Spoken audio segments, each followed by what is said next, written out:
A guy killed his girlfriend and soaked her body in water for a full 88 days. Eventually, his girlfriend turned into a big bucket of salty soup, and the noodles cooked with this soup actually became the most popular food in the area. His noodle shop was always packed with customers every day. There was a girl named Lisa. She gradually fell in love with this guy, not only because he was good-looking, but also because his cooking skills were just unbeatable. Finally, one day, Lisa dressed up really nicely on purpose and was ready to confess her love to the guy. But just as she got closer, a strong smell of meat wafted towards her. This smell made her can't help but have doubts in her mind.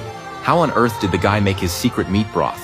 Lisa secretly followed the smell and ended up in a room covered with plastic sheets. In front of her, there was a huge 2-meter-tall iron bucket that was giving off an alluring smell. She slowly opened the lid of the bucket. The smell immediately filled the air, but the next second, she was so scared that she collapsed to the ground. The soup was bubbling, and a human hand floated to the surface. In a panic, she felt that the floor was sticky.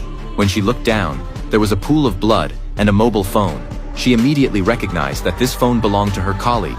Just then, the guy slowly walked into the room and started to explain the origin of this delicious soup base. This is made from 21 of my ex-girlfriends, and it took me 49 days to cook it.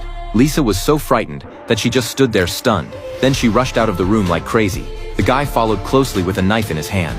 Lisa hid in a room and locked the door from the inside. She thought she could escape, but the door lock outside started shaking violently. As time passed slowly, it finally got quiet outside. Lisa thought the guy had left, but the next second, she felt a sharp pain in her chest. The next day, the noodle shop opened for business as usual. The soup was still that sweet and mellow high-quality soup noodles. It's just that there was a new ingredient quietly added to the bottom of the pot.